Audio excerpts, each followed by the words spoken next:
Hi అండి, అందరికీ నమస్కారం. Welcome back to my channel. ఈ వీడియోలో ఏపీ ఉద్యోగులకు 2 ముఖ్యమైన విషయాలండి. సో పెట్టవద్దంటూ తిరుగుబాటు పూర్తి వివరాలను అయితే ఈ వీడియోలో తెలుసుకుందాం. వీడియోని ఎక్కడైనా స్కిప్ చేయకుండా ఎండ్ వరకు చూడండి, అప్పుడే పూర్తి ఇన్ఫర్మేషన్ అర్థమవుతుంది. వీడియోకి ఒక లైక్ కొట్టండి ఫ్రెండ్స్. వీడియోలోకి అయితే వెళ్ళిపోదాము.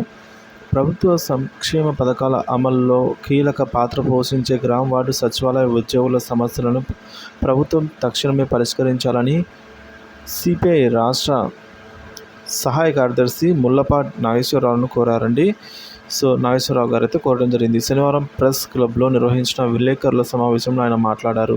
సచివాలయాల్లో సుమారుగా 1,26,000 మంది పనిచేస్తున్నారని, వీరికి పదోన్నతులు కేంద్రాల్లో సదుపాయాలపై అయితే ఒక స్పష్టమైన నిబంధనలు ఇప్పటికీ ఏర్పడలేదన్నారు.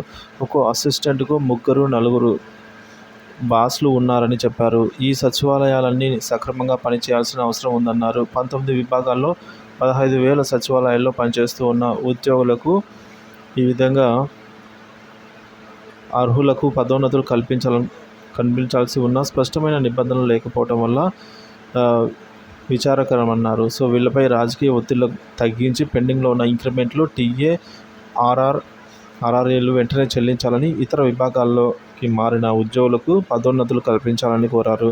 డెమోక్రటిక్ అసోసియేషన్ రాష్ట్ర అధ్యక్షుడు జోసెఫ్ కిషోర్ మాట్లాడుతూ, గత 5 ఏళ్లుగా ఎంతో అంకితభావంతో పనిచేస్తున్న తమకు రావాల్సిన ప్రయోజనాలు, హక్కులను అడుగుతున్నామని, పదోన్నతుల ఛార్జ్ ఇప్పటికీ చేయలేదని విమర్శించారు. మార్పులు చేర్పులు చేసే క్రమంలో ఉద్యోగుల సంఘం ప్రాతినిధ్యం లేకుండా కమిటీ వేయడం సరికాదన్నారు. సంఘం రాష్ట్ర ప్రధాన కార్యదర్శి జయలక్ష్మి మాట్లాడుతూ, గ్రామ సచివాలయ రేషనలైజేషన్ క్లస్టర్ విధానం అమలుపై అయితే ఉద్యోగుల్లో ఆందోళనలు నెలకొన్నాయని, ఏ ఉద్యోగిని కూడా ఎక్కడ సర్దుబాటు చేస్తారో అర్థం కావటం లేదని ఈ సమావేశంలో సంఘ నాయకులు టి దుర్గాప్రసాద్, కిరణ్ కుమార్ గారు అయితే పాల్గొన్నారు.